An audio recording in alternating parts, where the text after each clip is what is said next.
বন্ধুরা বর্তমান সময়ে দাঁড়িয়ে অটোটিউন ইউজ করা খুব স্বাভাবিক একটা ব্যাপার, আর ম্যাক্সিমাম সিঙ্গাররাই অটোটিউন ইউজ করে, সেটা আমরা সবাই জানি।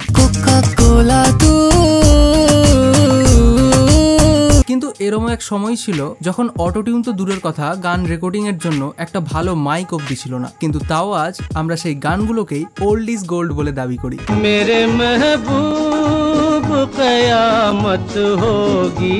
কিশোর কুমার, মোহাম্মদ রফি, মুকেশ, মান্না দে এইসব গায়কেরা অটোটিউন কি জিনিস আর সেটা ফিউচারে একটা বেসুরা গলাকেও সুরে গাইতে সাহায্য করবে না আপনা রাহা না কিসি और এটা তারা স্বপ্নেও ভেবে হবে না। অথচ দেখো আজকের কিছু টপ লিস্টেড সিঙ্গারেরা নিজেদের সুর ঠিক করার জন্য এটাকে গাদা গাদা ইউজ করছে। তো আমরা আজ এরমই কিছু সিঙ্গারের কথা জানবো যাদের একটা গান যদি অটোটিউন ছাড়া বেরোয় তাহলে সেটা শোনা অসহ্যকর হয়ে যাবে। নাম্বার 1, জিৎ গাঙ্গুলি। যদিও ইনি অ্যাকচুয়ালি একজন মিউজিক ডিরেক্টর, তবে বাংলা ইন্ডাস্ট্রিতে এনার বহু গান রয়েছে।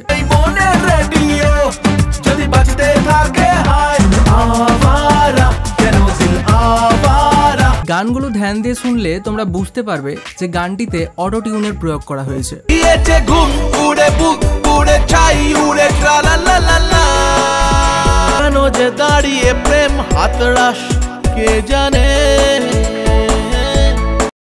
নাম্বার 2, মিকা সিং। ইনি সাধারণত অনেক হিন্দি গান গেয়েছেন।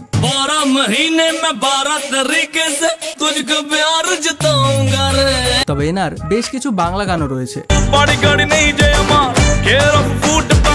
যেখানে সে ভালো মতো অটোটিউনের ইউজ করেছে।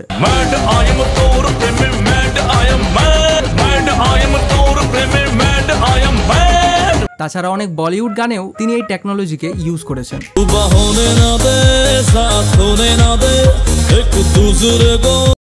নাম্বার 3, তুলসী কুমার। এই সিঙ্গারের এইসব বাংলা গান আশা করছি তোমরা সকলেই শুনেছো।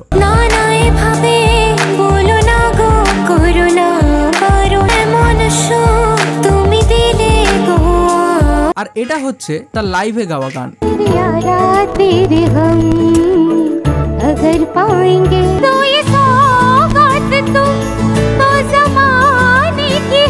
একেই বলে অটোটিউনের জালওয়া।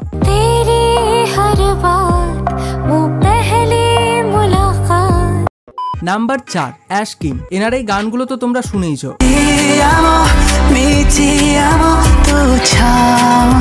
আর সাথে এই বাংলা গানগুলো।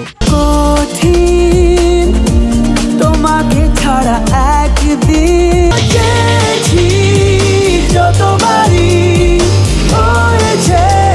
গানগুলো শুনেই স্পষ্ট বোঝা যাচ্ছে গানগুলোতে অটোটিউন ইউজ করা হয়েছে।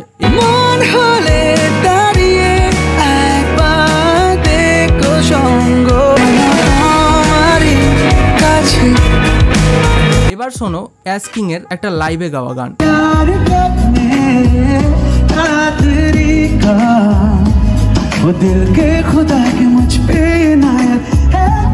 বুঝতে পারছো ডিফারেন্সটা? নাম্বার 5, উদিত নারায়ণ। এই লিস্টে উদিত নারায়ণের নাম দেখে আশা করছি তোমরা সকলেই একটু চমকেছো। হ্যাঁ, এটা সত্যি যে উদিত নারায়ণ, কুমার শানু এদের যুগে মানে 90s এর সময় অটোটিউন বলে কোনো টেকনোলজি ছিল না। তবে বর্তমান সময়েও এনাদের কিছু গান এসেছে যেখানে অটোটিউন ইউজ করা হয়েছে। যেমন 2023-এ গদর ট্যুর তার এই গানটি শোনো।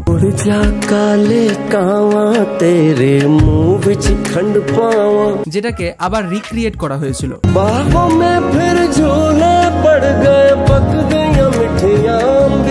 তার এই গানে স্পষ্ট বোঝা যাচ্ছে যে অটোটিউন ইউজ করা হয়েছে। তবে এনার এই গানের অরিজিনাল ভার্সনে কোনো অটোটিউন ছিল না। ইতনি দর্দ ভরি হ্যায় তেরি মেরি প্রেম কাহানি ও ঘর আজা পরদেশি ও ঘর আজা পরদেশি। নাম্বার 6, গুরু রান্ধাওয়া। গুরুর তো তোমরা অনেক গান শুনেছো। আর তোমরা ম্যাক্সিমাম সবাই জানো যে গুরু রান্ধাওয়া তার প্রায় প্রত্যেকটি গানেই অটোটিউন ইউজ করে থাকে এবং শুধু থাকেই না, ভালো মতো ইউজ করে থাকে।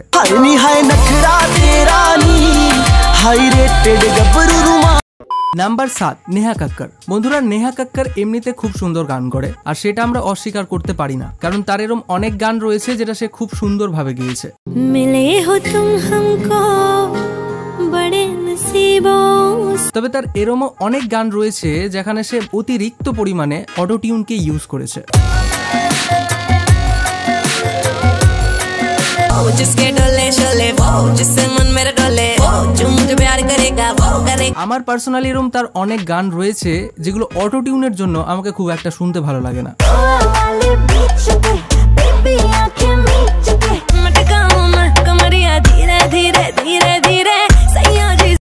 নাম্বার 8 বেনি দয়াল। তোমাদের মধ্যে এরকম অনেকেই রয়েছে যারা হয়তো এই সিঙ্গারের নাম শোনোনি, আবার অনেকেই একে চেনো। যেমন এই হচ্ছে তার কিছু গাওয়া গান।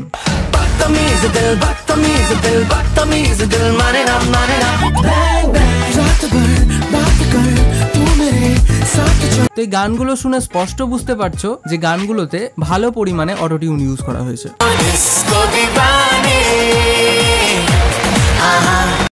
Number 9 Hardy Sandhu. বর্তমান সময়ে দাঁড়িয়ে হার্ডি সান্ধুর এরম অনেক গান রয়েছে যেটা ইউটিউবে অনেক ভিউজ এনেছে।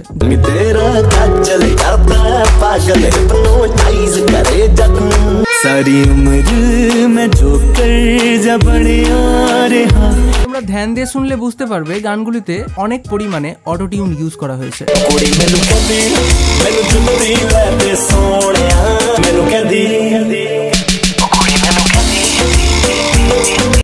নাম্বার 10 হানি সিং। আজ থেকে 10 বছর আগে হানি সিংকে ইন্ডিয়ার টপ লিস্টেড সিঙ্গারের মধ্যে ধরা হতো। বিশেষ করে তার এই গানগুলোর জন্য। তবে খুব ধ্যান দিয়ে শুনলে বুঝতে পারবে যে গানগুলোতে অনেক পরিমাণে অটোটিউন ইউজ করা হয়েছে।